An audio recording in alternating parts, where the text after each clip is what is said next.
Okay. Good morning, good afternoon, good evening, from wherever you're watching and listening to us from. Karibu sana, and welcome to the first webinar for 2025 at Sandbox. I'm very delighted to be hosting you today. My name is Wendy Ajulu. I work at the Sandbox as a community officer, and I'm very delighted to be hosting all of you. I can see so many of you in the list. I can see Eddie, Karibu sana, Jacqueline. I can see Kelvin, Kennedy, Neptune, Bradley, karibuni sana. And as we wait for some people to stream in, this year we are all about growing and making money and thriving and all that. So I want to ask us to just put in the chat and just let us know what is your 2025 goal as a business owner. And if you're not a business owner, what is your 2025 goal generally? You as I can see Susan or as Thomas, and even for our panelists, they can also tell us in the chat to tell us what is your business goal for 2025, or what is your goal for 2025. I'd really love to see what we are getting up to this year. How can we as Sandbox support you to achieving your goal for 2025, if not goals? Because I'm sure we have all the solutions here. I am a firm believer and I preach that we always have the answers at Sandbox. So I want to know in the chat box, please let us know what is your 2025 goal for your business or for yourself. And then I'll even pick some of them and just highlight as we see, okay, I know I can help Sarah, or I know I can help so and so. At Sandbox, we can do 1, 2, 3. We'll start officially at 11:05. So we'll just give it 2 to 3 minutes just for you to let us know in the chat. What is your 2025 goal? And I'll start with myself. I think for me, my 2025 goal this year is to, number one, thrive and be the best version of myself, to show up in the workplace, in my personal life, just thrive and put myself out there. That we have something we say at Sandbox, that we are in, that we fail forward. So this year I'm putting myself more out there to fail forward. If it fails, we just say it's okay, brush the dust off, and you get up and you try again. Because again, you can only know if it worked if you tried again and again and again. Karibuni sana. I can see Priska, karibu sana. I can see Phoebe, I can see Otieno, I can see Lillian, karibuni sana. Please let us know in the chat.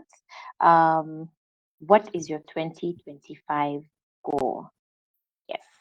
What is your 2025 goal? I can see Obanda, I can see Edward, I can see Eddie, Doreen, karibuni sana, karibuni sana, karibuni sana. Please utilize the chat feature and let us know what is your 2025 goal. And maybe as we wait for guys, I think I'll let our moderators, before I introduce them, just for you, you don't even say your name, just say what is your 2025 goal. So I'll start with Kenon. What is your 2025 goal? Thank you, Wendy, and great to have us on this webinar today. I am looking at offering solutions to a target audience, target clients, but with a goal to grow revenue by at least 50%. I am really gunning for that, to see, can we grow our revenues in 2025 by at least 50%, but after giving good solutions to our clients. Thank you, Wendy. Is amazing. So I'm hearing a very big, a very audacious goal, and that's what we want. We want big, audacious goals, but with action. So I'm hoping there's an action plan towards giving good solutions and growing the revenue by 50%. Yes, indeed, there is. Kevina, over to you. What is your 2025 goal? Hi, Wendy. My goal is, we have two focus areas. One is to put systems and structures in place. That means documenting what we do and standardizing how we offer our services. And the second one is customer excellence. So we are working with two Sandbox experts. I know you'll be introducing the Sandbox experts and how we are structured later, but we are working with Top Tier, the processes expert, and we're also working with Evolve CX, that's Lucy Kirudo, on our customer service. So we are investing in processes and systems and in customer service, because we are committed to our parents, and like Canon, we hope to double our income this year. Okay, so something I've had there is those two things. So systems and customer excellence are tied to people, are tied to your employees, right? So I love that we're having this conversation today. So it really will come back full circle when now we're getting into motivating your employees, like, getting the best out of your employees and getting the best out of your team. And lastly, Chris, what is your 2025 goal? Thank you very much for that question. It's indeed a pleasure to be here with you, Wendy, Canon, and Kevina. I think for me, my 2025 goal when it comes to the topic of discussion, which is around people, is to build leadership and management capacity within the company so that we can be able to drive and deliver results. We are definitely looking forward to growing the depth of our engagement with our customers and to increase our revenues. I think for us, one of the things that we are doing this year is just taking our managers through leadership and management training through our leadership expert at the Sandbox, that is Jessica. And we are also working on refining our KPIs further, and that support we're getting through Fanisi HR. And later on in the year, we will also begin to put in place strategies to just motivate teams and to keep them engaged in the long term. One of the things we are looking forward to this year is working on the pensions aspect and helping employees to begin to plan their pensions. So very happy to be here, Wendy, and looking forward to the conversations that we will have. And for the participants, I'm delighted that you could join us. So I've had Chris say so many things, and at the center of those so many things he has said are two things: the growth in his company, but also the team that he is working with. And we've had leadership, we've had the financial part of things, which is pensions, which is very important because that means you're empowering your employees and your team. So I love that. So I'll just pick through the chat of what guys have said their goal for this year is. And Kelvin Mutisia says money, money, and more money. I want to say I am endorsing that 100%, but I hope there is an action plan towards the money, money, and more money. I'm seeing Phoebe saying financial growth. I love that. I'm seeing Lillian Mokaya. The goal is to be a bold, courageous, and charismatic founder. I I'm going to clap for you and say I want to be as charismatic. My aspiration is to be as charismatic as you want to be. So I think we're together there. I can see Kennedy saying, be a better version of myself in all aspects of life. And lastly, I want to pick Cedric, and he says, deeper pockets. So I hope my emphasis is that I hope we have an action plan towards all these things, because it's one thing to have an aspiration or a goal, but if there's no work going towards it, it's just another dream, that will go die in the grave, in the cemetery of dreams. So just to kick us off, the theme for this webinar today is proven strategies. Proven strategies to drive results and boost employee performance. At the center of everything that entrepreneurs do is their teams. And these teams range from different things. It means you accord them and you assign them responsibilities with the hope that they will perform and they will deliver according to the standard of what you want. So I want to jump over to just a general question to everyone. But before we jump in, I'll introduce panelists. So our first panelist is Chris, and Chris is the CEO and co-founder of Wild International, the business strategy experts at the Sandbox. So just like any business that needs direction, Chris and his team at Wild International work to support entrepreneurs in giving business strategy coaching to allow you to perform and be the best version of your business that is available. Chris is based at the Sandbox and leads a team of 28 people, Chris, if I'm not wrong, who give top tier and excellent services. And they deliver inspirational growth programs for entrepreneurs that have transformed over 300 businesses. And when we finish this call, you become number 301 or number 302 because you're looking to grow your business. Over to Kevina. Kevina is the founder and the lead consultant at Fanny HR, a HR company based here at the Sandbox, and they provide various services from talent management, recruitment, and HR consultancy to organizations as well. And Kevina believes that people are at the center of what you do, and we're very delighted to be having Kevina here today. And lastly is Kenon, and Kenon is the CEO and founder of Mwalimu Biashara, and he's also the wealth and investments expert at the Sandbox. So Kenon is that guy who, will help you structure and figure out ways. How do I spend my money? How do I invest my money? How do I make sure my money is working for me? And me personally, as Wendy, my money needs to work for me. So this is why Kenon is here. And but above everything else, the reason why we have these three people is that these three people are founders. Beyond being the experts, they are also founders and they lead companies with people.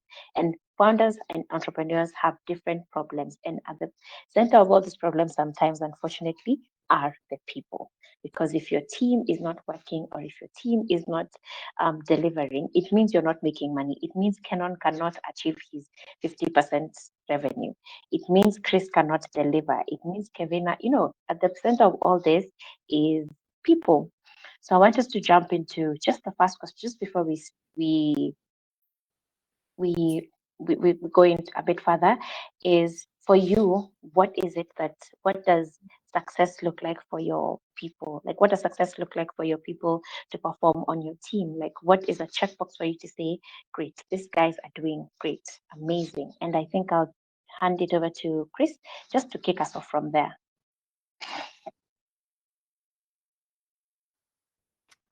Thank you very much, Wendy. Really, really appreciate that opportunity to just begin to speak to this particular topic. And I think for me, I always sort of go back to the basics in terms of an organization consists of people, and not just consisting of people. If you're building a company and you're trying to offer services, you are then bringing people together in order to be able to offer those services. You're not, what is that called? You're not a one-man show. There's a difference between when you work as an engineer, or when you work as a lawyer, or when you work as an accountant, or indeed when you work as a baker, or even a fashion icon, or a clothes tailor, a designer. You can work individually as that, and offer your products and services. And in that particular instance, you do not anything that we're going to be talking about today, because you are dealing with people is only as far as either their suppliers or their customers. But the moment you want to build an organization that offers the service, that's the big distinction that we start to make.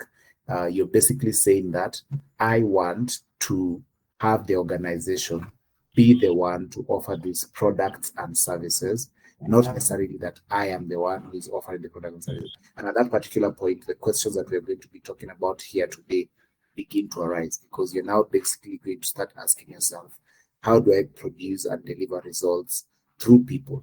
How do I serve my customers and make sure that they are getting the products and services that they've come to expect through people? And the temptation then now is to start saying things like, how do I clone myself? Or how do I have somebody who is as good as me? And that sometimes is the wrong question. It's not so much about having somebody who is as good as you, or about cloning yourself in order to be able to deliver the customer. It's really about understanding, first and foremost, your customer, understanding what it is that you're doing for your customer, and then therefore understanding what your value proposition to your customer is. When you have those three things, then you ask yourself the fourth question is, what does it take for me to deliver this value proposition to my customer and to deliver it consistently? And then now you can now start asking, therefore, then what kind of people do I need? When I invite them, what kind of skills should they have? What kind of competencies, experiences should they have? What kind of attitudes should they have? Because it's all aligned to, we are doing this for this customer in order to be able to deliver this value proposition. And therefore, then that begins your quest of, I am going to then bring these kinds of people with these kinds of attitudes because they are aligned to what I'm trying to do for my customer. It's not so much about they're aligned to, you. They're not duplicates of you. They're not little minions who exactly look alike, but they are people who have their unique personalities. But at the end of the day, they are all aligned to this is what we are trying to do for our customers, and this is how we are doing it. And then therefore, these are the kind of people we need. Wendy, I hope that begins our conversation and sets you on the right path. It does. So there's something you've mentioned about when now you get to a point of service delivery and you can't clone yourself. Like you always wish that, can I clone myself and get someone who can perform as good as I can? So my question is, and even to the rest of the panelists, have you thought about it and have you done it? Because that's also just something else. At some point, you're like, maybe if I train this person, they will be like me and they will deliver. So, Kenan, Kevina, have you thought about cloning someone to perform like you? And did it work? Did it work? Kevin, you want to go first or I go first?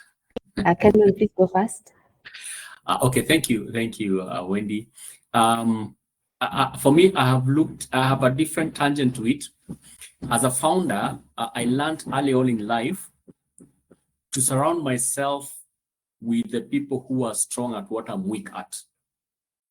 I'll give an example. For me, I am very good at organizing, but I'm not a marketer. I don't know how to go to market. I don't know how to shout even about a good thing.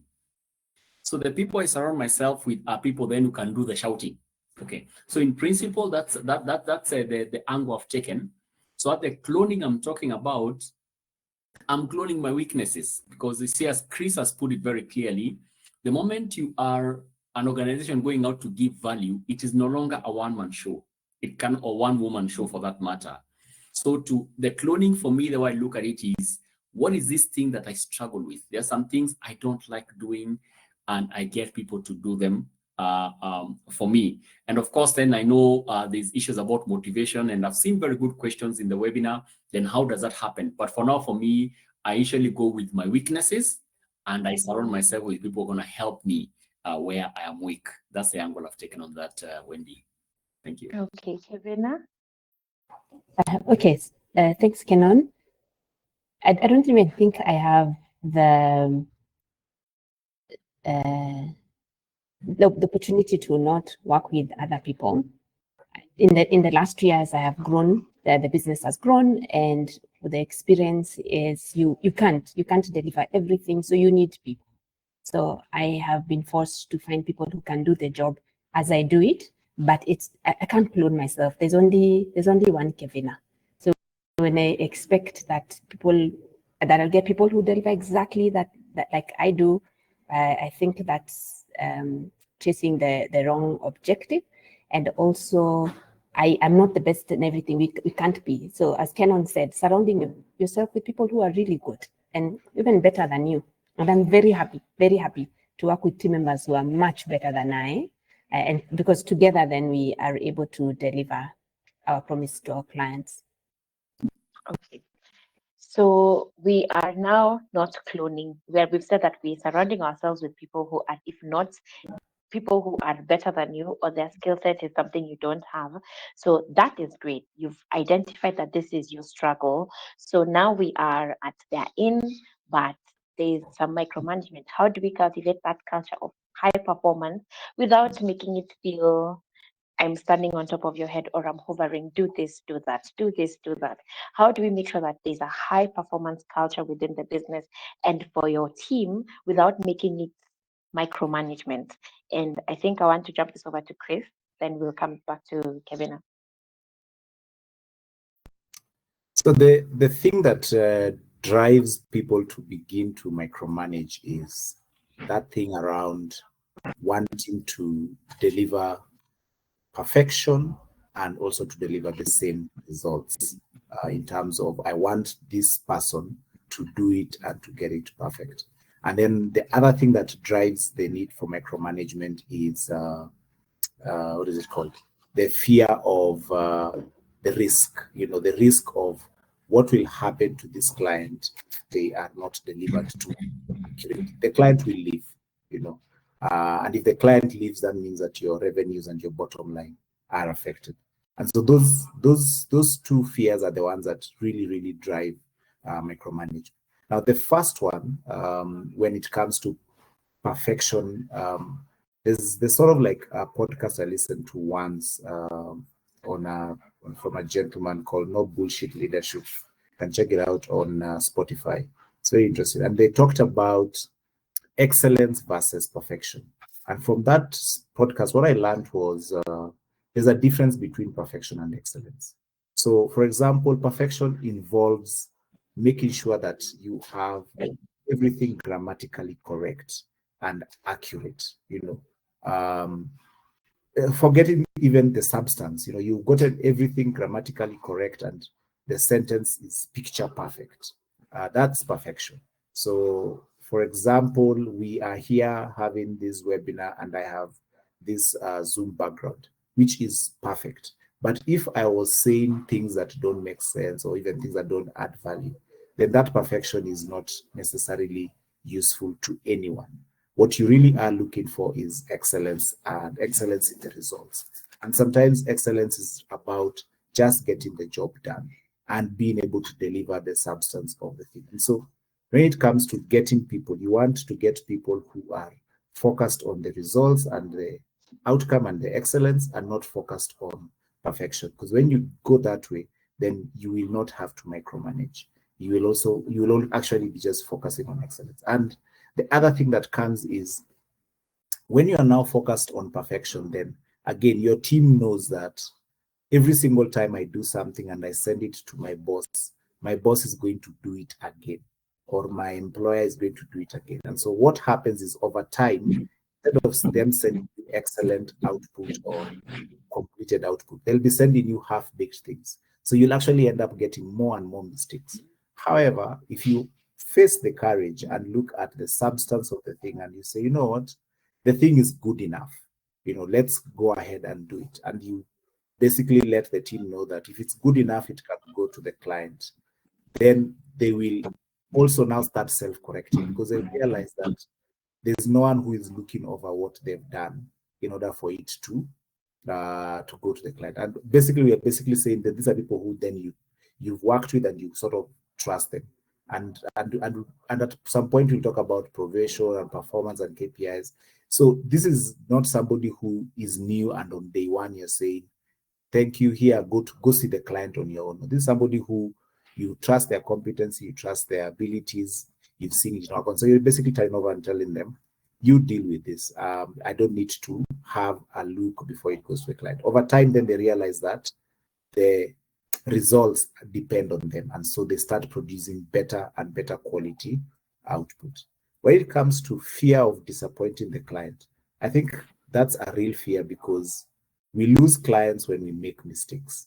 And when we make those mistakes, sometimes we are unable to recover from them, And so how do you make sure that you're in a position? So I think the one thing I love about entrepreneurs is they tend to never make the same mistake twice.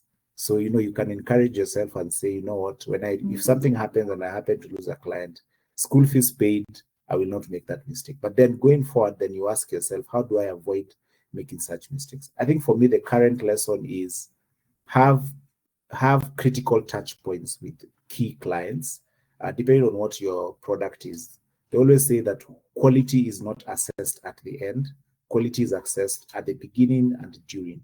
So have your early checkpoints with your critical clients and, in a sense, be present when certain critical moments of the conversation before then delegating to your team, so that then you are still part and parcel of the place and things then can be escalated or can be brought to your attention early. So identify which critical touch points are and be present at the beginning, during, and at the end, so that then the client also feels confident that you're there and that you can catch and that you can catch these mistakes and also that you're directing. And even if you're whatever it is, I'd give an example. So let's say you are a furniture maker.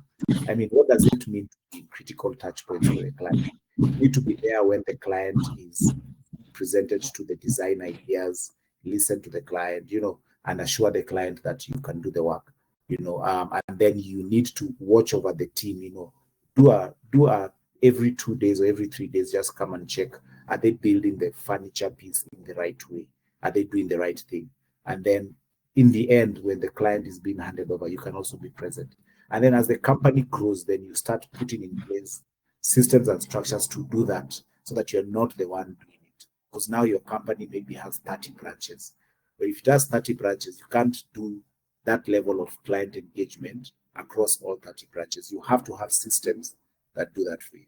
So yeah, so that would be sort of my long answer around how not to micromanage. Okay, I want to ask Kevin to give us the HR perspective of it, because now Chris has given us the perspective of me, the business owner, me, the CEO, but I want to hear the perspective that Kevin has, but from a HR perspective, because it's a very important aspect as we think about micromanagement, because this means that these are things that come up maybe when you're doing reviews, Kevin, with the employees, if you're contracted as a HR consultant. So please let us know. Okay. In addition to what Chris said, people micromanage because they don't trust. I'll micromanage you because I don't trust you. And this is solved at the very beginning where you hire the right people.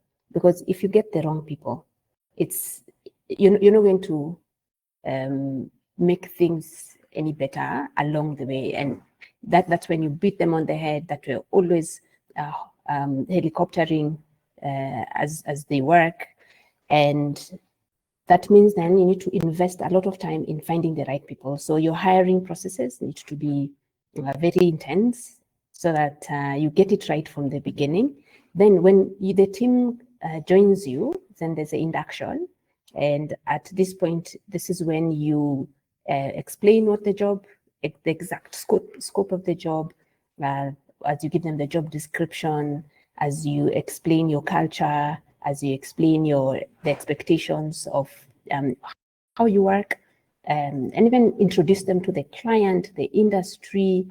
And the mistake we make is we hire people and we expect that in a week they're performing. And that is, it just doesn't, it's not possible. Even if I have worked for 20 years, I have not worked for you. So when I come to work for you, then you need to do an introduction to how you work, what you do, your client. I've not even worked with your clients. So very intense induction processes. And that means then even investing in the time, the first day, the first week, the first month, and hand-holding people in the process. And that thing maybe that sometimes we get wrong is we're not clear on the how the job is delivered, and that would be the processes. And we are guilty of that. I have struggled with a certain position, and when we have reflected and wondered why are we struggling with this position, we came to the conclusion that there are many assumptions. There's an assumption that you are a HR manager elsewhere, so you should hit the ground running with this project, and realize that maybe this is a bit different. We need to, because we go to different clients in different industries, very different cultures, very different dynamics, then there's a lot more understanding that is required, which means then there's a lot of educating that we need to do, which is then on the business end. A lot of input, a lot of work, and less expectation. Then when I am clear that I hired right, you are clear on what the job is. And the third one is clarity on how the job will be measured, how we will know you've done a good job, which is really performance management simplified. How would we know you've done a good job? Now that I've sent you to this client and I've said this is what is expected of that job, how will we come back and say we have done a good job? And continuously giving feedback. Then once I am clear that this has happened and you are able, and many times you'll be able to perform. And even when we have now gone that way, we are seeing that there's less attrition and the team is less stressed, because a lot of the feedback would be that the job is hard. The job is very, very difficult.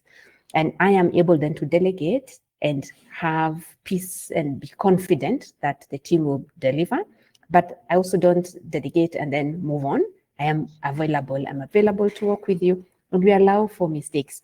Chris talked about perfection and excellence. Excellence is allowing for mistakes. We deal with people, and I say I'm in the space where we deal with people, so we need to not expect perfection. I am not perfect. So I should absolutely not expect perfection, and no manager is. So, but define excellence, define what it looks like and how it will be measured. And maybe even finally, what are the reward systems, the recognition, the rewards that are attached to the job. But once you have that, then I have more confidence that I can allow my team to be wherever they are. And it works with remote working, because right now we have a lot of remote working. So it's almost impossible to allow for your teams to be working where you can't see them if then the job is not clear, I don't know how to measure it, and maybe there's no technology that is helping us in that process. But when I have that, then I can delegate and not have to micromanage. You only micromanage and hover over people when we have not done all the things that I've said. Yeah, back to you, Wendy. Okay, so there are two things I've picked up from both you, Chris and Kevina. And one, first of all, is excellence. And from my understanding, I think excellence is defined by you as a business owner. It is you who defines the excellence, because then your team is able to perform as per the standards you have set. If I got that correctly. And two is a reward system. And I want to put a pin on that because Kenon will touch on that a bit later.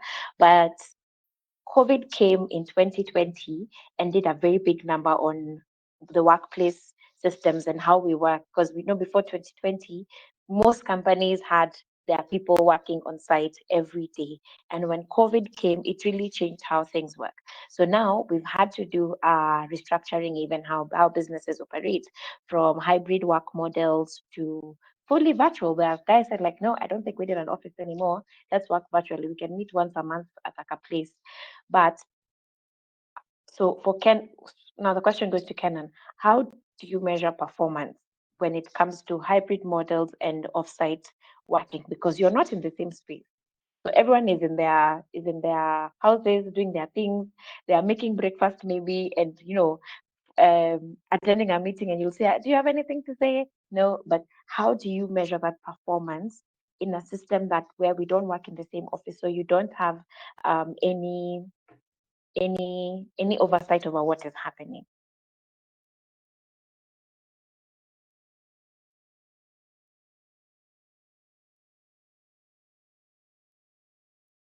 I don't think we can hear you. Sorry about that. I think I was on mute. There's some building construction happening in the background, so I muted and I'm not talking. Sorry about that. Okay. But I'm saying, yes, that's a fantastic question. I see Chris is talking about eating mandazi in the chat as people are taking a meeting. Yes, Chris, that's what it is really, as it were. But you make a good point. How then do you measure productivity? And I think it's been alluded also by Kevina. When you hire right and you induct right and you set the right expectations, that is important. Remember, human resource or people work for you. They in most times they want you to succeed as well. Most times, especially if you've hired right and inducted right. So it is not a matter of fighting to micromanage or say you must do it this way at this time in this way. It is more of telling them the bigger picture. I see we have our goals to the deeper pockets, becoming a better version of yourself, being bold, courageous, financial growth, all that our users, our listeners have put in today. Is it possible for the people working under you to know that as well? To buy into that as well? To agree that in the next 1 quarter, it is not a founder problem. It is our problem as a company. We are soaked in. I've had opportunities whereby I've had people work for me for free. And I'll tell you how it worked. Businesses go through cycles, so it's ups and downs. So at times my bills are late and I can't raise salaries. It's a very sensitive issue. But you walk up to the person and just tell them as it is. Look, it is what it is, and I'm making plans to pay you. Very difficult conversation, and no founder wants to find themselves there because these are people's livelihoods. But because my team knew what we were building, my team had already bought into the whole idea and they are soaked in. It is not a Canon thing. It is a team thing. Then now supervising them when they're away becomes easy. So it's not a matter of clocking in, clocking out. it is results oriented, output oriented. We are all into this and we know what we're trying to achieve as a team. Obviously, then the rewards and reprimands need to be very clear. I think Kevin has pointed into that. It needs to be very clear what the lanes are. You see, the people working for us are a resource. They're human beings. They have their own motivations. They have their own goals. But everybody needs to be clear. These are the lanes. This is how it works. These are the do's and these are the don'ts. And not with a big whip around them should they mess it up. They're adults. They're independent. So that supervision then becomes more of mindset based with clarity in terms of what needs to be achieved. And you'll be surprised people will work for you and they will work for you so well, whether they are taking their mandazis like Chris or they are busy doing whatever they want to do. In fact, they even end up being more productive. Because again, for me, maybe my child is not feeling well. So even if I came to work at that point, I'm not my best. It's not the best time for me to give you my all. But if you let me deal with my child, take them to hospital until 3 o'clock in the afternoon, then I can work from 4 o'clock to 8 in the night. I will be very productive in that sense. So for me, Wendy, that is the angle I'll take about measuring productivity in a remote setting. Thank you. Okay, so I love that all of you have different perspectives about, what you've done, what has worked. But now I'm really want to get into the juice of things now with like real life examples. And I have a very hot topic question. What is the most expensive thing you've done to boost your employee performance? What's the most expensive thing you've done for your team to boost employee performance? And I can see Chris is thinking twice. So I want to jump to Chris. Just tell us what's the most expensive thing you've done, and did it work? That we can say, we can borrow and say, oh, maybe Chris's thing worked. We should, yeah. I can see people are putting their thumbs up in eager anticipation. So I think for us, one of the most expensive things we've done that we thought would boost employee performance was the first time we ever bought a private health cover. As a growing company, you would appreciate that these private health covers they're not necessarily affordable. And so we took a step, got an insurance premium financing, paid, I think, 4 installments and bought a health cover. And voila, employees should now be happy and perform and perform like the way you felt the pain of paying the cover. No, it didn't work. They were just like, thank you very much. We appreciate. Finally, but it did not change. What is it called? Did not change anything. They were just, it was just okay. We continue with life. So I think when it comes to the holy grail of boosting performance, I think it's not in shiny objects or trying to buy people's loyalties or trying to do things that are expensive. I mean, there was even one time we went to Mombasa, to Kilifi for a team retreat. Very expensive. At the end of the year, we went to Kilifi. And when we came back in January, like 3 people had quit. So after the trip, so I just went like, Kilifi had to Rudy Tena, Oh no. Okay, that's a very expensive. That's a very because we expensive put people on a motivation. bus, But I'm sure out of maybe your 25, maybe there's 2 to 3 who felt, okay, this is even more motivation. And I'm sure if we work harder and we make more money next year, they'll take us to Dubai. I'm sure there's 2 to 3 people who thought, if I put in more effort, next year we're going to Dubai. Or next, I am sure. So maybe the general masses were like, no, again. But I'm sure there's 2 to 3 who thought, if I work harder, Chris is taking up to Dubai next year. So let me put in all my work. So, Kevina? So This year, just this year, we have invested in a lot of training. We are working with many different experts. We are going through training. So for me, that would be the most expensive or the highest expense. And I can say that when I can see results, and even the team has come back and said, we value this. We really appreciate that we are learning. That's what I'd say. But the one, like Chris said, those I've watched, because I've been in many teams. I've also been part of the teams that have gone to Naivasha and Mombasa and it's true. They come back and forgotten on Monday, forgotten completely. You're back to fighting. If you were fighting before Mombasa trip, back to fighting. In fact, we just put a pause on it, go and have fun, come back, and let's pick up our fights. Yeah, so we should be careful with what we think is an investment. Okay, Kenan. So for me, I'll approach it from both my business and also, and I do a lot of consulting and I work a lot with SMEs, and I've seen some things that are quite expensive. Just like Chris is you give people salary, then you give them benefits. Now those benefits are actually costly. Okay, in addition to medical, you can think about a pension. And I know pension is a good thing for life, but people would say there already is an SSF. So if an employer is giving you something more than the public one that is statutory, it's an expensive affair. And remember, in that case, it's usually actually extra money. If you give a 5% pension, it means if you're paying your employee, let's use 100,000 for simple math, so that you can quickly see the math. So it means if it's 5% pension, in addition to the 100 shillings you're giving them as a salary, you're giving them an extra 5,000. That is money leaving the company account. Obviously, the person has to contribute for themselves, but from a company perspective, that's money. Talk about group life cover.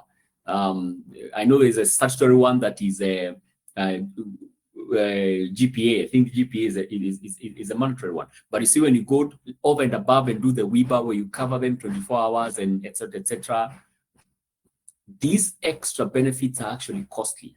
Okay, and anytime we engage with employees, and even maybe Kevin can add to this, remuneration is not just the money. It is how much care do I feel the employer is giving me? How much do they care about me? Chris has talked about a medical cover, expensive affairs. So and you see an employee walking around with a card written sandbox or written your employee's name, that employee feels taken care of, but it's expensive. So for me, I would single out the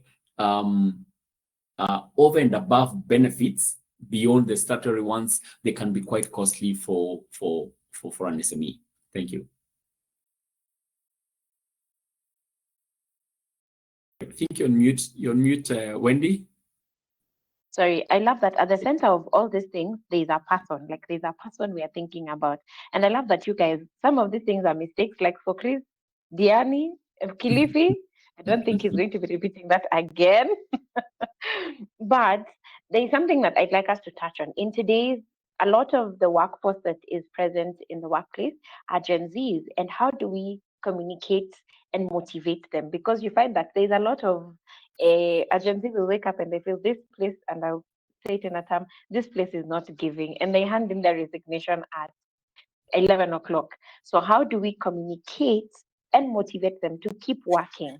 Because they are an essential part of the workforce. Like, yes, they're an employee, but they're an essential part of the workforce. How do we keep motivating them to stay and not hand in their resignation at 11 o'clock on a Tuesday? I want to challenge over to. Sorry, I think Wendy it went mute.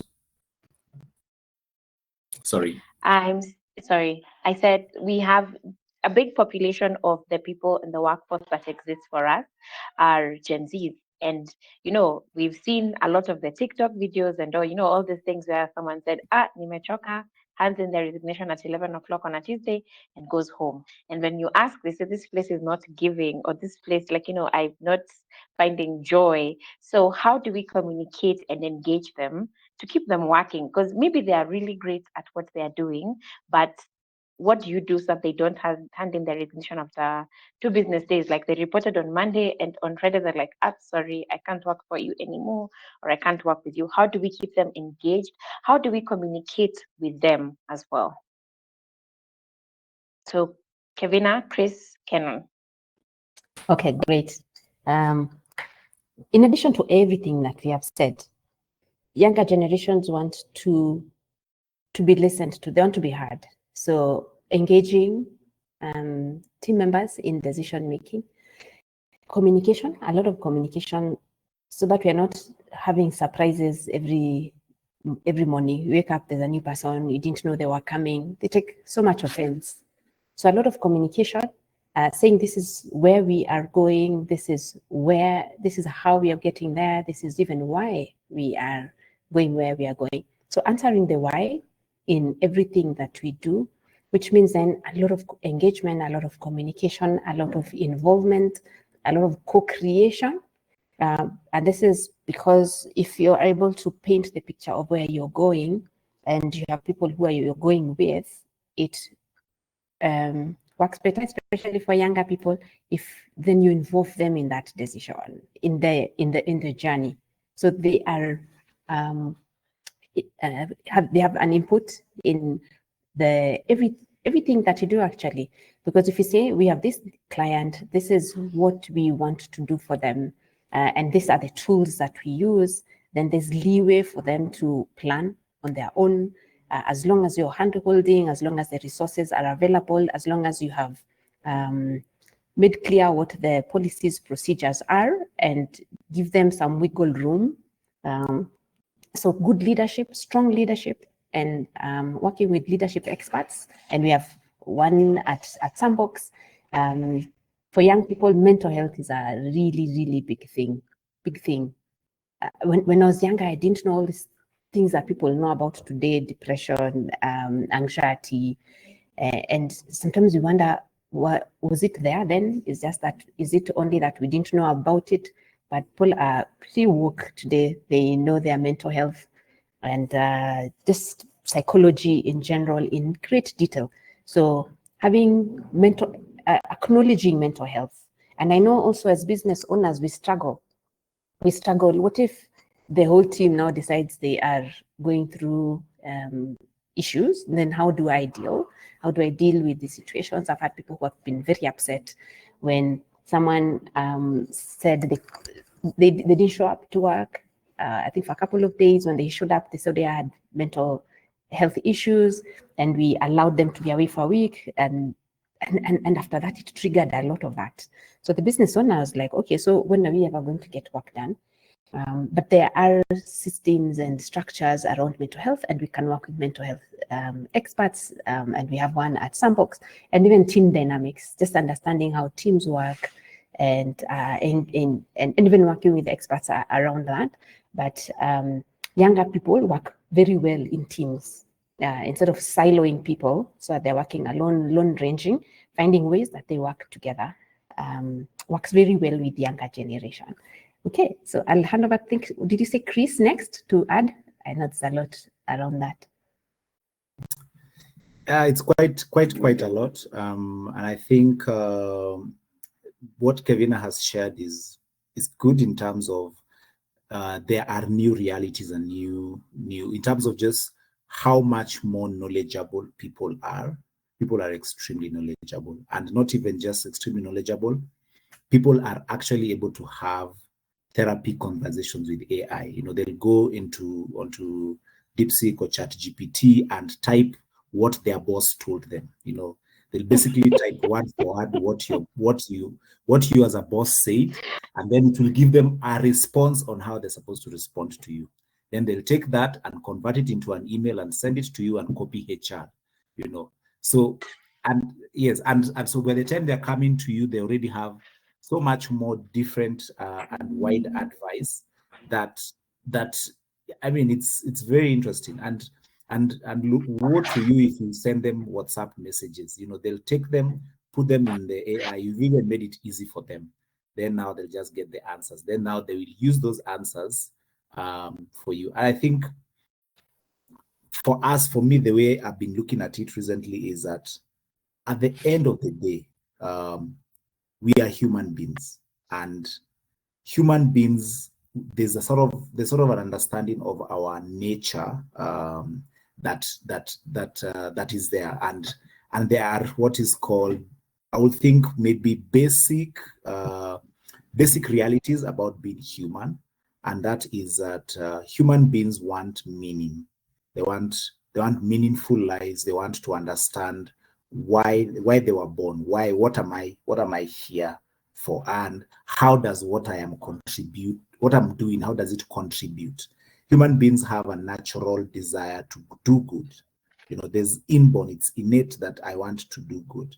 But at the same time, human beings have, what is it called? The counterbalance, the thing that makes them want to have pleasure or want to enjoy themselves, or they want to, as the philosophers would say, the self, what is it called? The things that are self-fulfilling that are not difficult to get. I once read somewhere that there are things which have been answered. Sorry.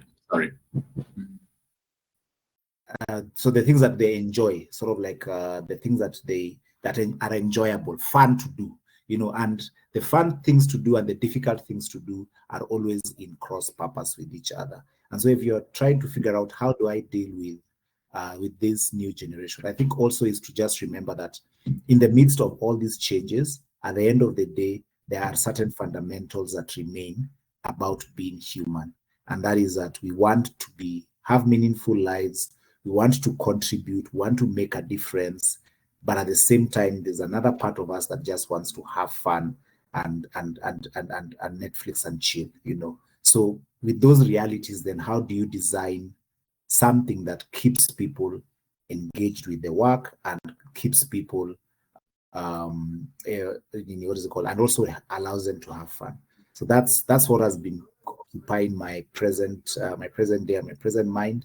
And I think for me, I always go back to the original thing is if you know what you're doing for your clients, what it takes for you to get there, then you also then can ask yourself, what kind of person do I need? What are the attitudes they need to have? What are the skills? And then now turn around and then be able to now start attracting and inviting those kind of people. And then I think also be part of the journey of growth. Human beings are also always growing and are also always learning. If there's one thing that the human race is good at, is learning and acquiring information. So can you be part of their learning? Can you be part of their growth? And can you be part of them becoming better people? I think if you can do that, then you'd be able to have a more compelling environment for anyone, really, across any generation.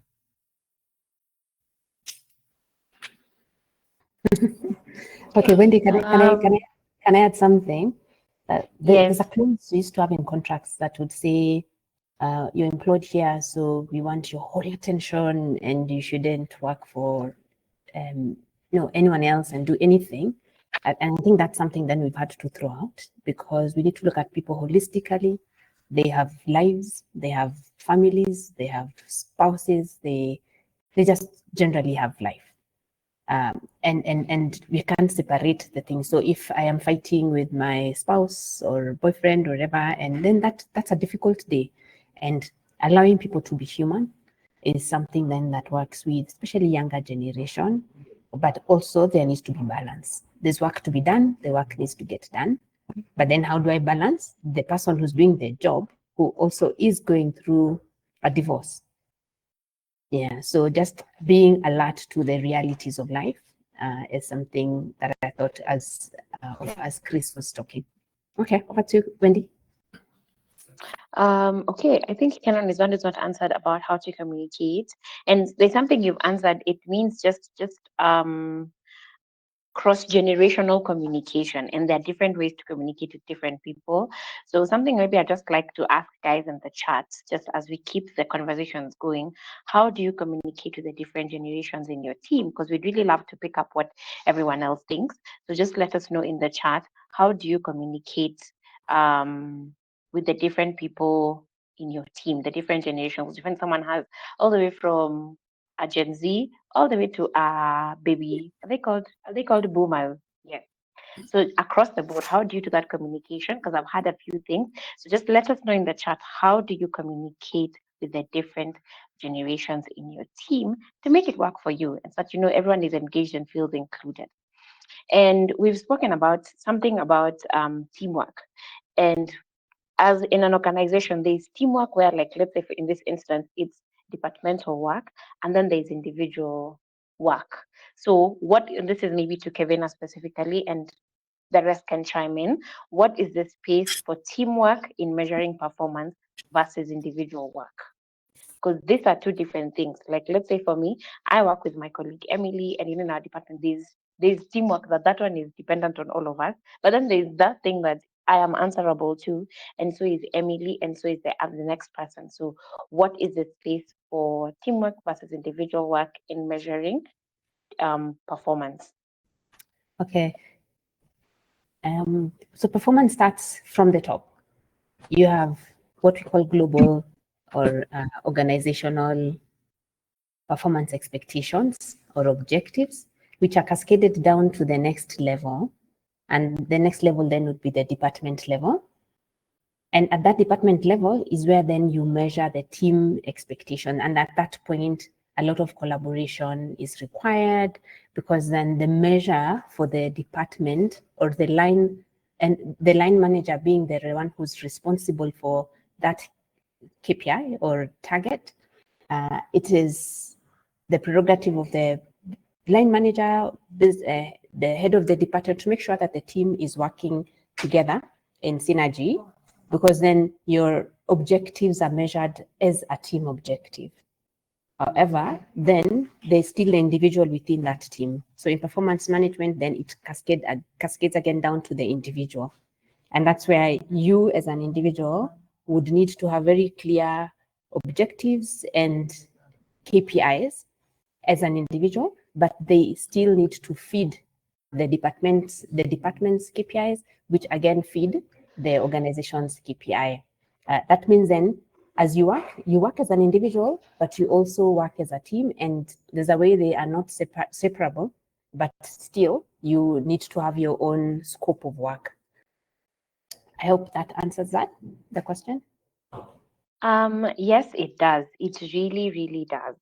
And maybe just to pick up on a few things that, especially in terms of communication, I've mentioned in the chat, is Rachel Kibanga. Thank you so much, Rachel.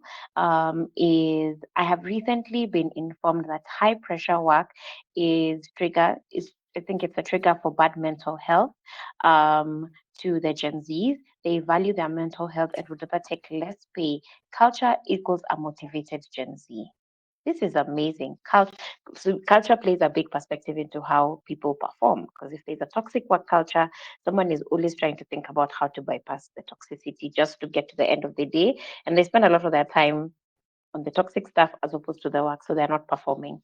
Then for Sheila Onyango says Gen X, it's not even Gen Z, Gen X, providing clear instructions.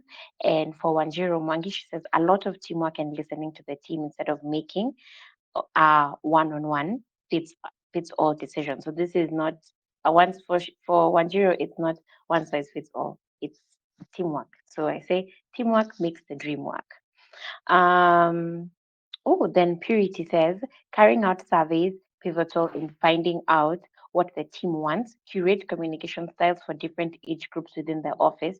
How you talk to senior managers is not the same way you talk with your entry-level officer. Then create a good culture or work environment, which is very, very, I think that's something that Chris and Kevina have mentioned. And then Sheila, lastly, Gen Y is regular feedback and Gen Z is flexibility, which I all agree with. So the next question is pertinently for Kenon. So we really talked about how to communicate, workplace, what happens in the workplace, hybrid work models. But there's something we're not touching on. And we talked about money, the expensive things you do to motivate your team. And you guys you went to Kilifi, it didn't work. You bought private medical cover. So Kevina, you've invested in your team, and Kenon, it's more about buying into the vision. So now for Kenon, how do you motivate employees and in this economy without spending? Because the economy is also not being so kind to entrepreneurs. So how do we motivate employees without spending or spending kidogo? And I know this is not going to be so easy, but yes, even real life examples would really help, just from a practical perspective of things, to allow us to understand, okay, fine, this is what it means for it not to spend so much. Yeah, thank you, Wendy. Yes, for sure, it's a difficult situation. Catch-22. You want to motivate, yet you don't want to spend as much. So I think I'll pick up from what Chris and Kevin have said, especially when talking to the Gen Zs. It's realizing they are people. These are human beings you're talking about. And also, Wendy has picked it very well. At the core, it is a person you're talking to. So before we throw money at any problem,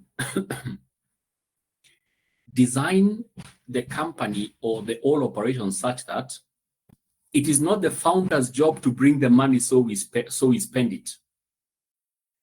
It is our job, all of us, to bring the money so we spend it. Starting from that culture perspective, from the top, yes, you have a sales team and their work is to pick up calls and sell every day. But even as an accountant seated somewhere, the way you are working as an accountant should contribute towards a happy client who eventually puts money in the bank account. So that remove the pressure from yourself as an entrepreneur. Yes, you're the one who's taken the risk. You're the one who signed the contracts.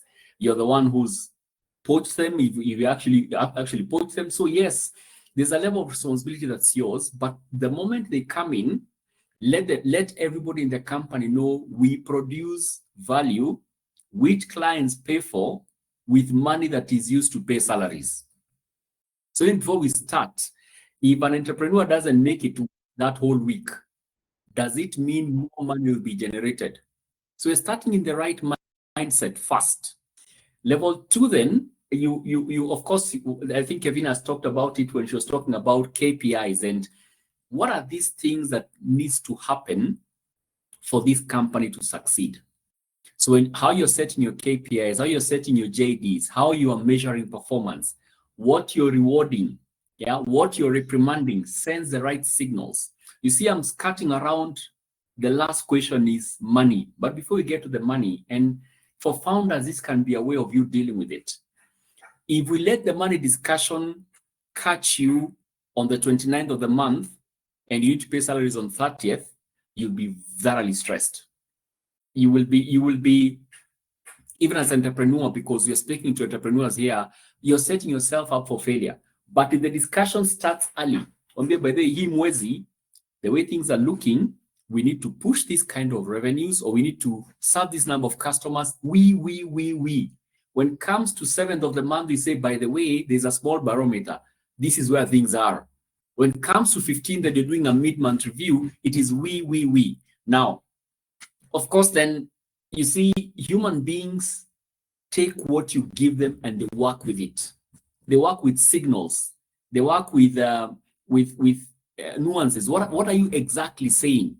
Okay. Now, of course, then cost measures, salaries and wages are an expense in the figures. I mean, once you have your revenue, you pay your rent, you pay your salaries, and you keep going. But let's stop at salaries. Convert salaries from an expense to a resource. Always think as the people I am paying, it's not an expense, it's a resource. How much more should we get from the resource that we have? And put the systems, motivate them, etc., etc. That way, then the paying of the bills become a different story. So when those are some of the things, it's a mindset, it's a communication, it's a culture you set, it is how you measure performance, and it is keeping communications line open. I've had clients who make it a secret that we can't pay salaries. Now, of course, you don't want to cause panic in the organization. You don't want to have the information get to the wrong, to people who are not mature enough to take what you're putting across. But if you have senior people that you work with as a business owner, let it be clear, guys, this is 15th of February, it's likely you're going to struggle paying salaries. And I'll give you personal examples. I've been in organizations where we present such a thing, and that CEO who did that work, that announcement, was expecting a backlash, was expecting people to really feel bad. But on the contrary, people really picked themselves up. And they said, we can understand, we have a contract, you need to pay us. That one we know. But they made it their problem. They said, so what can we do to turn around this situation? We're in the same boat. If the boat starts leaking, we are all in the same boat. So also that communication and how it happens, I've seen it practically. People spring back and say, yes, the economy is hard. People are willing to make savings. And I'll give another example before I hand it over to Wendy. So one way you can make savings is by switching off the lights when you walk out. I respect it, it is good, but how much are you really saving? Isn't it better to save in terms of the hours the employees spend on TikTok instead of working? If you're able to raise that as a place to save money, then the discussion starts to become alive. You can keep the lights on, but at least please produce 90% of your capacity. Then we'll have more money flowing in the bank. Wendy, I'm hoping that starts to point in the right direction in terms of this question. Thank you.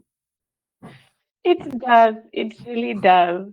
So I want to talk about productivity. We've talked about motivation. We've talked about performance management. There's that thing, and for all the three of you, I know it is the biggest pain, like the bane of your existence: talent management and retention. And Chris mentioned a while back when the Kilifi trip. I don't think I'll use Chris as an example for his trip until we're done with this webinar. But you find that he did the trip, they went, and January came, and people went home like, I'm done here.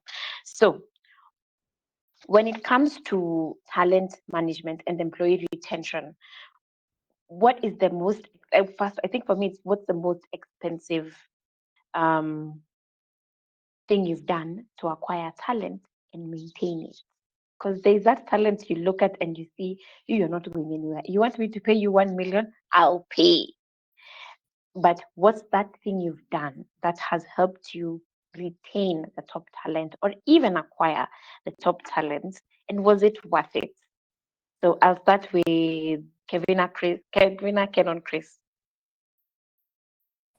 And Kevina, for you, from a HR perspective, what's that outrageous request you've received? Like, as you do recruitment and talent management and consultancy, that they asked, whatever it takes for me to get this person, I'll do it. Okay. And So I'll say, it?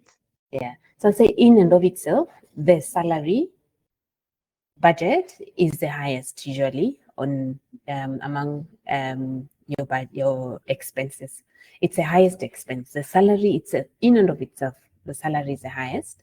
And for me, it would be getting adequate team members, even when it was a very, very, it was a stretch, it's a big stretch. You have X amount of money and the salary, once you add team members, you are stretched thin.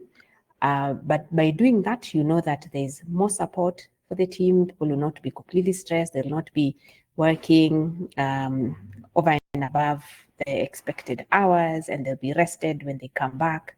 So in and of itself, the salary, for me, it's to just be that we've been able to get, like right now we are at 7 people, and that's a really big expense for us. So that would be that. And then when you asked what is the outrageous request, amazingly, people are pretty realistic in what they ask for. And unless maybe the target, like if you're at recruitment, the people who applied are way above your maybe the scale, or they come from an industry that was paying a lot more, like maybe the NGO world, or they're coming for corporate. And surprisingly, even when we put out ads, and if it's very clear it's SME, the people from corporate or larger NGO, they don't apply. It's not all the time that they apply. So that's what I'd say. but I wanted to bring something out. I did a quick survey this week, and I asked, like, it was a rewards question: what would make you stay? What would make you leave? And out of like 10, 12 things that were said, only maybe 2 were monetary, and only 2 were beyond reach. The rest were challenging work, just the work itself, that the work itself is challenging, constant feedback, personalized appreciation, CSR, being involved in CSR activities, that's giving, thank you notes, and I'm reading them over here. Stock options is money, but it's towards the end because they're not stocks to change. Okay, so stock options is okay. I think they meant employee share schemes. This is when we say when we make money, 10% of that money, all the revenue, 10% of it, profit, like 10% of profit will go to employees, or shares, like we give shares, and that's now towards the end, and that only happens when we have done well. There's money to share anyway. So then the employees are invested in making the money, since then the money is shared. And the easier one though is profit share. That if we make profits, 10%, 20% of the profits will be shared among the employees. They talked about performance, feedback, just getting quick feedback and consistent feedback and clear communication. So it's good to see that even employees, even as they ask, as much as every so often there'll be an outlier who'll have an outrageous ask, most of the time the ask is within reach. And even when it is money that you can't afford, maybe it was not the right candidates, and then you're able to go back and get people who fit within your salary range, and together you're able to grow. I think that's and I need to bring out that the fact that though the money is a big deal, the non-monetary stuff is what people value even more, and they know they're realistic with the fact that that is something that you can give them. Yeah. Back to you, Andy. I think I said, Kenon, what's that thing you've done to retain top talent and even acquire top talent? And was it worth the time, effort, money? Okay. Yeah, thanks, Wendy. I was actually taking notes here and asking myself, what makes top talent that I have to do what I did? So for me, the thing is that yes, what is that makes top talent? And for me, a couple of things come out. Specialist talent. I run a tech company, and I've had a chance to work with other people who run tech companies. The people who do IT work are not cheap. They are not cheap, and they know it. The problem with that also, there's a risk of them becoming cocky. That word cocky means that I can do whatever I want to do. I'm the only one who can do this thing. So that now that starts watering it down. But specialist talent would most times apply to people, especially in IT. You have a project you're doing, you have an app you're developing, you have a system you're trying to put in place. As an entrepreneur, as a business owner, you know, I'm just investing 1 year of my time here. After that, money will start flowing. So in month number 5, when the person walks up and tells you they want to leave, there I've done outrageous things. I've had times when I've sat with the person and said, so what is it? What exactly is making you want to leave? And then it's money. I mean, talent is being poached all over the place. So I've had to dig in, because I have a view of what I want to achieve with the resource. I've had to dig in and match up. Okay. Did I regret it? No. Because at the time, it was important for me to finish the project that I wanted to do. It doesn't leave a very good taste in the mouth of an employer. I mean, you're feeling, I thought we were together in this. But that is one way. The other way that makes talent real good is if you've invested so much in the person and you feel that's when you just wanted to start getting the benefit. Remember, we said that people are a resource. They're not an expense. The question is, Kevina is training people. Chris has taken them to Kilifi. Okay, the ones who stayed. The idea is you're doing that so that that person becomes a better resource for you. Now, depending on how much you've put and the person then wants to leave, you might feel, no, I am losing a resource. I'm losing my investment, so to speak. That could be another angle where you want to ask yourself, so what more do I need to do to keep this person? Of course, every employer at the back of your mind, I always say this. Most of the times, 99% of the time, an employee is giving you more than you're paying them. 99% of the time, an employee is usually giving you more than you're paying them in terms of value. So when that equation starts to change and someone is now, you feel like I'm not getting the match I'm putting in you, you let them go. If they want to leave, I mean, you can find another way. And so the opposite is true. And lastly, if an employee is outstanding. Now, you may not be in specialist fields like ICT, but maybe as, let's take an accountant, which I am. You might find an accountant who's so thorough at what they do, but they're not inflexible. They are able to understand what the business needs are and combine that with their strict accounting, straight jacket thinking, and give the company a solution. Now, that's an outstanding accountant. If such an accountant then wants to leave, I might be tempted to make them stay because they're outstanding in whatever they do. So that's it on my side, Wendy, about keeping employees with me. Hey, I'm sensing a lot of scarring here that we'll get into a bit later. But over to you, Chris. Yeah. I think one of the things that a lot of entrepreneurs don't consider is bringing on board a partner. And this is an experience that we've had at Wild. When I joined Wild in 2012, I joined as a partner. The founding partners, one of the partners was leaving, and I joined as a partner. And it cost Joram, my partner, shares, which he gave up upfront. There's vesting and then there's giving up shares upfront. And then later on, we invited a third partner and a fourth partner. And it cost us shares, but the results that we've gotten up to now in terms of growth. Yeah. Sorry. Yeah. We don't have a fourth partner. We have only 3 partners, one left. Yeah. So there are costs.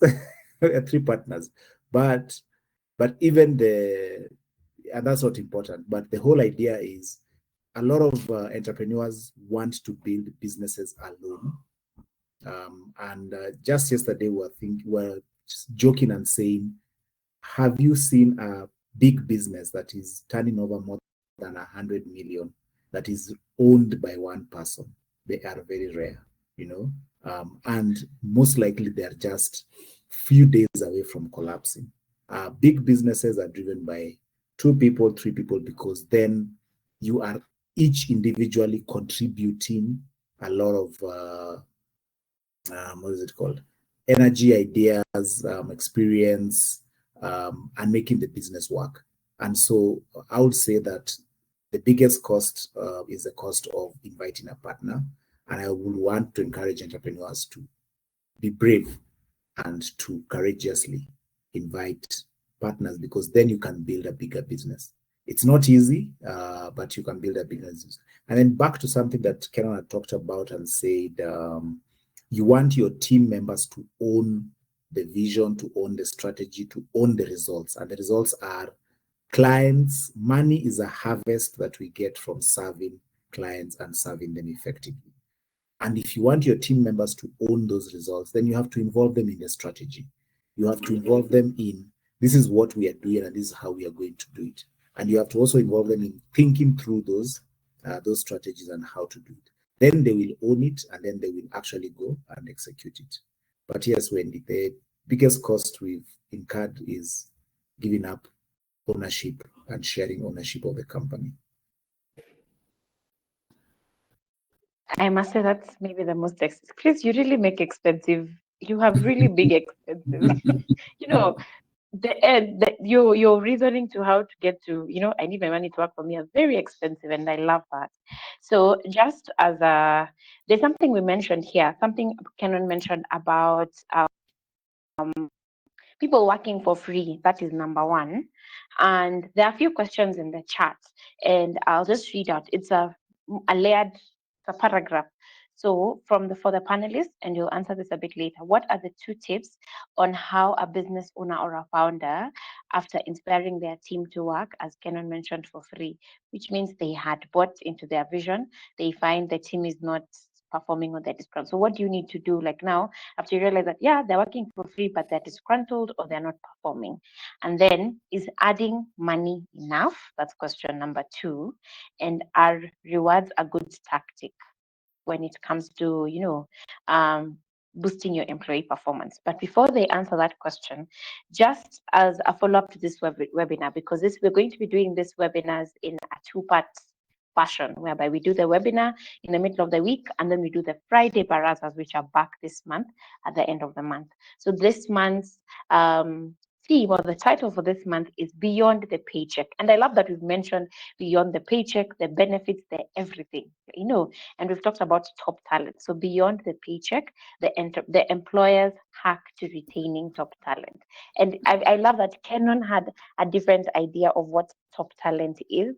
So that's a good thing. That's number one. So it means all of us have different perspectives of what top talent is. And maybe in the chat, you can let us know, as a founder, what is your definition of top talent? Because I'm very curious. Me, as Wendy, I think and I know I am top talent. So I'd like other people founders to let us know in the group, in the chat, what is your definition of top talent? Emily, who is our silent listener and assistant in the background, will put the link for you to register for the Friday Baraza in the chat. So please make sure you register and you join us at the end of the month on the 28th. Because now we've talked about, all these things, the how, all these things, from going to Kilifi to buying private, all these things. So how do we make sure that top talent stays with us? The investments you're making, as Kenon mentioned, are making sense. So I'd like us to answer the questions. And, for this, are rewards a good tactic? And maybe just from all of you. And is adding money enough? Because I'm sure all of you have added money to people's salons. So are rewards a good tactic, and is money enough? So I'll start with Chris, just how we ended it, just to pick up from where you left. Is money enough, and are rewards a good tactic? So I think money is a good place to start because at the end of the day, people come to work because they want to make some money. And so money is a good place to start, but I don't think that money is enough. You have to add meaning to the work. Work has to be meaningful. Work has to be challenging. And there's another thing, which is that work has to be also growth oriented. People want to be in a place where they are growing and a place where it's also growing, and where also they're being challenged to do more and to do better. But definitely money is a good place to start, because then that's the what is it called? It's what is called absence of money is a top demotivator. As opposed to looking at money as a motivator. It's just that the absence of it means I'll quit. There's no need for me to come to work if I'm not going to be paid. But money is not the one that is going to make me stay excited, stay energized, and stay. There are also other things: clarifying the role, making sure that I understand what I'm supposed to do. I understand how I'm contributing to the organization. I also understand how I'm contributing to the client's success. And more importantly, I also know that this is something I'm passionate about. Imagine if you are an artist and then you employ another artist, and the two of you are working on a piece for a client. Sometimes even that piece in itself is the reward. And that's a sort of like a kind of environment or thing you want to create. You want to bring people who are very passionate about the work that you do. I'm a carpenter, I bring in carpenters. I'm an interior designer, I bring other interior designers, so that they're passionate about the success that you're trying to achieve. And together you can actually celebrate and say, you know what, we produced a masterpiece. So don't bring a farmer into an engineering conversation. They're going to be bored, and don't bring an engineer into a farmer's conversation. You know, they're not going to understand why must I touch soil, or bring an artist into a conversation around accounting. They will not appreciate it. So there are things which are aligned with people, and so you bring people to where they're best at. Yeah. Back to you, Wendy.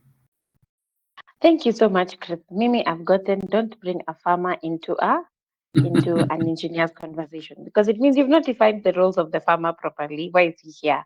But that money, it's more than money. Like, money is a base. So here we are treating money as the canvas. So money is where you start. Then you build on with other things like providing opportunities for growth, a lot of clarity in the role. So for me, I'm going to say money is a canvas. It's where you start. Kenon, then Kevina. Okay, thank you, Wendy. So let me start by clarifying the free thing. They didn't work for free for long. I eventually paid them.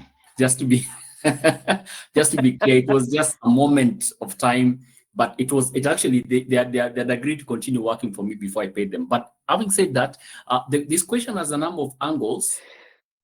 You see, the team was working well, and now they're not performing or disgruntled. It's important to get down to the root cause. It's important to understand what has changed. Why is it a team that was this motivated, everyone was working well? What happened? Is it a new policy? I've been in situations where at that time I was working as working for a founder, and in the quest of cutting costs, the founders reduced the chai, 10 o'clock tea. Now, someone can look at that as being, I'm going to save some money. But I can tell you it had such a backlash with employees. So if you understand what is this that has changed. So someone says, yani unaninyima chai ya tumbo. Then they are not seeing the angle which the founder was seeing, that I'm trying to save this tea so that you can pay electricity. Hizo ni stories zako. For me, what I'm seeing is, even culturally, hauwezi ninyima chai. So you see, you go back and get what has changed, that there's people being disgruntled. Yes, of course, money is a good motivator, but if you throw money at a problem which you don't have the root cause, it's a slippery slope. First of all, you're setting up yourself up for something you can't sustain. So are we saying next time there is a problem, you keep throwing money at me? You're also teaching me something as an employee. Okay, so before we talk about money issues, let's understand what is that needs to come before the money. And for me, I always say it is a value. It is a value. Every employer is happy to pay top dollar if they're getting top a dollar, if there's a word like that. So as long as there's value preceding, as long as there's value preceding the top dollar, happily, I'm in business and I will actually pay that. Those are the two I can add. Maybe maybe Kevina can add a few more into that question. Thank you. Topper dollar. That's my new topper dollar. Kevina? Yeah. Okay. Money is important. It's definitely important. Like the lowest level of employees at minimum wage, the one thing that will keep them on their job is that you pay them on time. That you pay them and you pay them on time. Because the reality on the ground is that their landlord is there waiting with a kifuli to lock them up. So it gives peace of mind. However, it's not the only thing. As I had listed earlier, money is important, but it is not the only thing.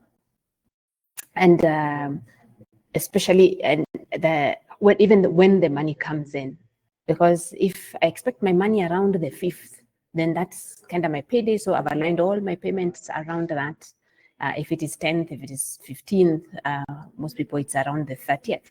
The fact that we keep to that, with the fact that we are, having all our eyes on cash flow and everything to just make sure that people are paid on time is very, very, very important, because it gives people peace of mind. But it's also good to for the employees to know you're not the one who pays them. So even when the money is late, it's not you, it is the client. So which takes us then back to deliverables, that the employees know what they're supposed to do and that they do it. And watching that that is getting done consistently and not dropping balls, because then the employee knows that these are the expected deliverables and they're committed to them. And then now the money then can come in. And the last thing I'll say is, as you grow, then the employee needs to also see the growth in their own pocket. So I'm not, moving from my Toyota to the next SUV, and then now I'm driving a Range Rover. It's been 10 years and the salary has barely moved, barely. Employees can see, and they want to also be able to grow and say, and even chat out their journey and say, nimekuwa hapa miaka 10, and they can tell you how much they have grown in that process. Yeah, so I would say money is important, but it's not the only thing. But it is really important, but it's not the only thing. There are many other things that are important and are related. And as Kenon said, throwing the money at people will not solve the problem at all. Yeah, I love that. Throwing the money at people will not solve. And I think a while back we had asked a question, and Purity Derry says benefits are not bad. They actually appreciate the benefits and they know they are expensive. But if you give good benefits and the environment is bad, they will not be motivated. You must balance between benefits and a good working environment. I don't know if you all agree. Yes or no? Yes, I think Purity makes I one agree. point. That's very much on point. Yeah. So there has to be a good balance of benefits and a good working environment. Otherwise, you end up spending more. You'll be throwing money at a problem, and the problem is that the work culture is not great. And we asked about what is top talent, and Sheila says top talent is someone who can deliver high quality work under no supervision. I hope people feel challenged when you're looking for top talent. This is what you're looking for. And there's a question here from Joseph, because we're just about a minute past our time. But there's a question from Joseph, and he says, I'm in the team building space. I have several employees under me. Sometimes we end up doing pro bono work for marketing purposes, or at times I'm just trying to see. Yes, we have found ourselves under quoting invoices just to secure team building gig. Other times, the HR will ask for a kickback from the total amount we have quoted as a facilitation or service fee. How do we make our employees understand that we are not underpaying them, but we are in the quest for looking for consistent jobs for them? Hey, I don't even know who to throw this question to because it has different angles to it. But I think let's go with Kevina, Chris, Kenon.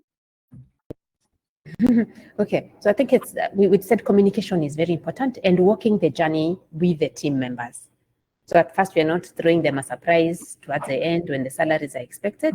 They know all the way from the beginning, this is the situation we are going through, this is what we are doing about it, and even inviting them to the table to come up with solutions and ideas and, creativity around how you can make more money together. I think that's what I'd say about that. Chris or Kenon? Chris, yes.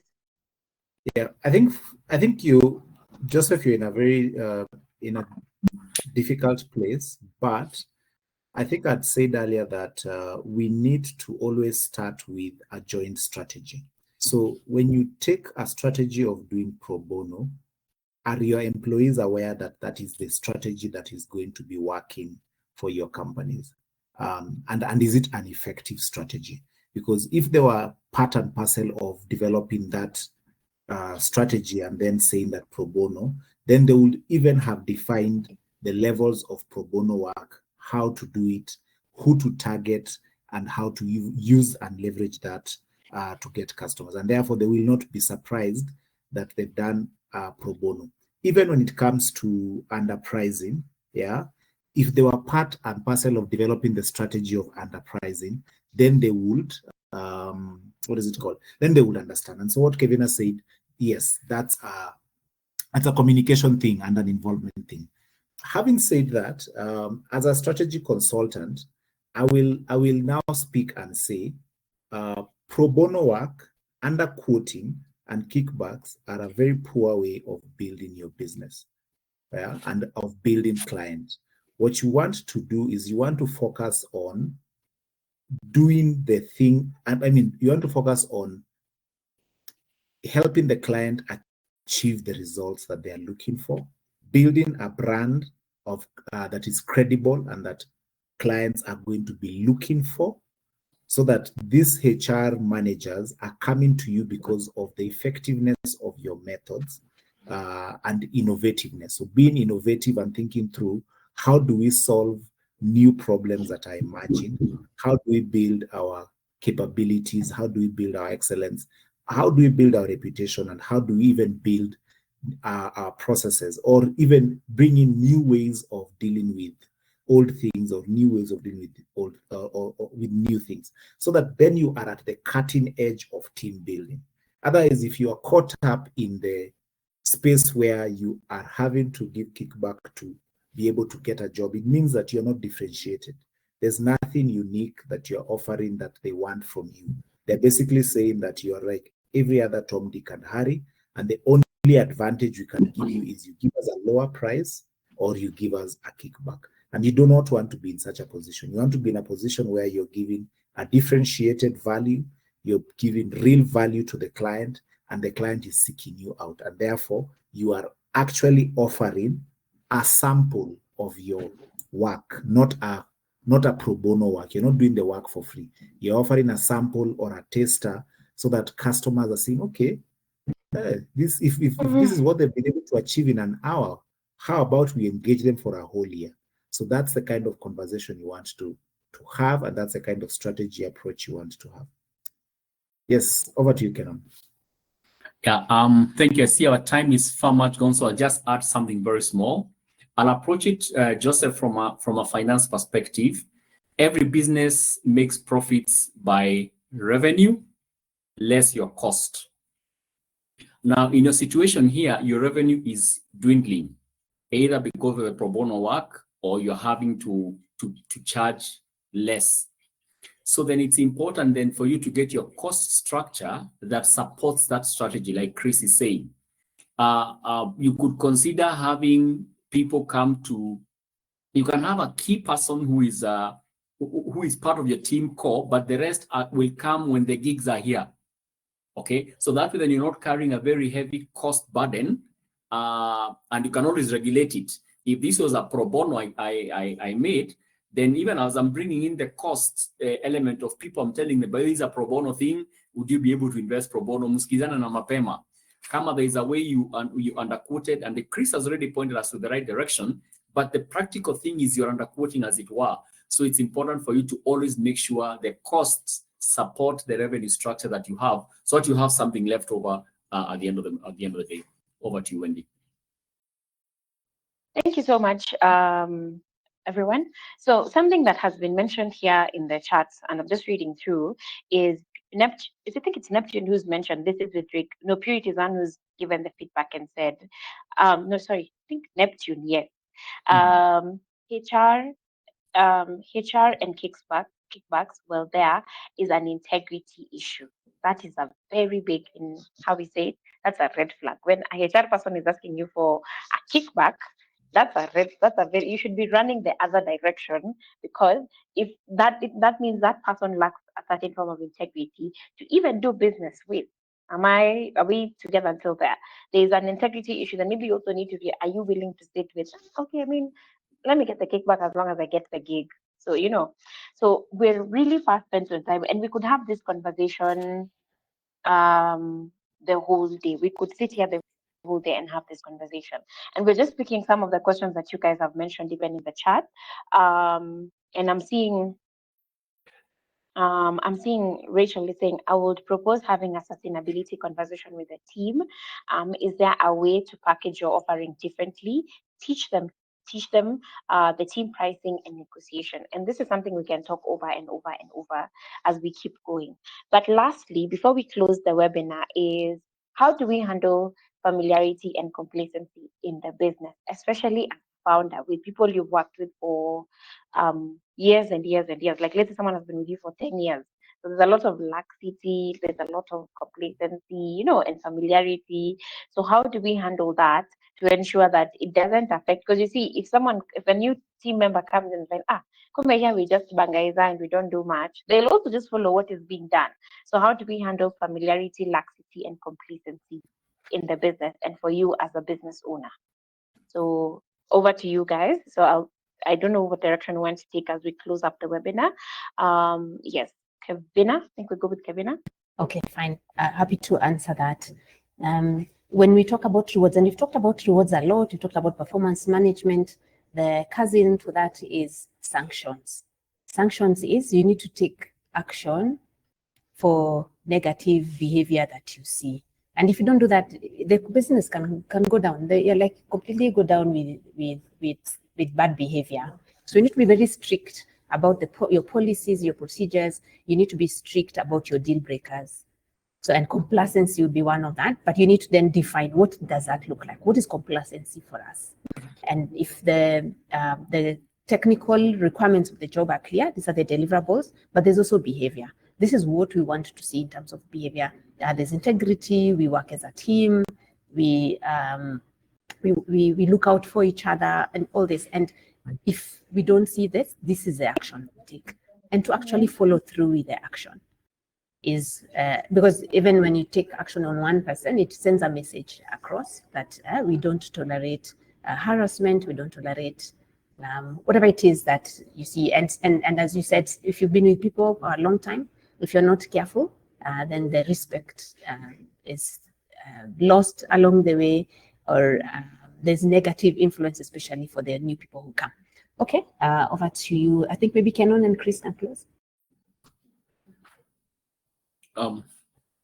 Maybe Chris, I can mention something, then you can close for us. So I just to add on to that is I've had times when I've worked with people and clients who say you work hard and you party hard. So the gist of that statement is you draw the lines. We are human beings. So for that complacency, the familiarity to go away, we are human beings. So when it's time to work, it's time to work, and we're all serious about it. Hakuna kucheka. If I'm firing you, I'm firing you. If I'm hiring you, I'm hiring you. It is business, not personal. But then balance it out now with the partying or the playing part. If we are going for bowling, let's go do bowling. If we are going to shoot pool, if you are going to swim, whatever it is, be the human being you're supposed to be. Don't be so uptight. Okay, let people see the human side of you. Let people see the unguarded part. Of course, there are limits to it, but just try to work hard and then party hard or play hard. That creating that kind of balance can also help with this complacency and familiarity. Over to you, Chris. Yeah, I think as I do this, and also part of just our closing remarks, is it all goes back to who is our customer, what are we trying to do for them, and what is our value proposition to our customer, and what are the things that we must do to deliver that value. Once people understand that, then when you're bringing them into the organization, I would say one of the areas where familiarity starts is how somebody entered. So did they enter by, what is it called? Informal processes. So how you bring in somebody into the organization is what now gives familiarity, and how you set the agenda and set the tone of we are about work or we are about complacency. So you bring in people formally, you take them through interviews, you tell them this is actually a proper job, then they actually take you seriously. Then familiarity is killed from the word go. But if you brought somebody relaxed, easy, and then now you're trying to bring back, you're trying now to kill familiarity to now bring back some seriousness, you really have an uphill task, because you're basically trying to, as they say, close the barn after the horse has bolted. And that's difficult, because then you have to bring them back and say, okay, look, man, we have been friends, or we've been buddy, but now we want to be serious, and it doesn't give a good impression. Like, okay, are you serious this time that you want to be serious? Okay, what about last time? Were you serious that you wanted to be serious? Those kind of things. So if you just start right from the word go, proper recruitment, competitive, orientation, job descriptions, clarity on what it is that we are doing, then familiarity does not exist. There's no room for it. It's only work hard, play hard, as Kenon has said. Thank you so much. Thank you so much. And I wish you could answer all the questions, but there is room to answer these questions in 2 weeks' time at the Friday Baraza. And I really implore you and I encourage you, please sign up. Emily shared the link for you to sign up for the Friday Baraza in the chat box. So please make sure you have a look at it, but you'll receive an email together with an SMS for you to remind you just to register for the Friday Baraza. We look forward to continuing this conversation at the Friday Baraza. If you'd like to meet any of the experts you've seen here, please make sure you reach out to us at karibu@sandboxgroup.com, and Emily will put the email in the chat box, as well as you can also visit us at Sandbox in Kilimani on Chania Avenue, CMS Africa House on the ground floor. We'll be very delighted to host you and help you be a thriving entrepreneur who is making money with us winning team. Again, winning team with top talent. We'll do all that through all our professional services available here. My name is Wendy and I have been your host, and we hope to see you guys next in 2 weeks' time, the 28th of February. On the 20th of February from 6 p.m. to 8 p.m. So in case you have any questions, Emily has put our email address on the chat, and be sure to visit us. All these experts are available at Sandbox, 33 of them, ready to serve you and walk the journey of entrepreneurship with you. So thank you very much, and do have yourself a lovely day and rest of your week. Wendy, can I just mention that they'll specifically meet the leadership expert? We've mentioned leadership a lot. The team dynamics expert. We've mentioned leadership. Yeah, the public speaking and presentation expert, the mental health expert. They'll be there waiting to engage. Waiting for you guys on Friday. So please make sure you come. We've mentioned leadership a lot. We've mentioned mental health. We've mentioned public speaking, and Chris as strategy. I think Chris mentioned when I was answering question mentioned about as a strategy. So Chris is here, Kenon is here. So please make sure to join us at the end of the month. Have yourself a lovely day, and thank you so much. Thank you. Maybe.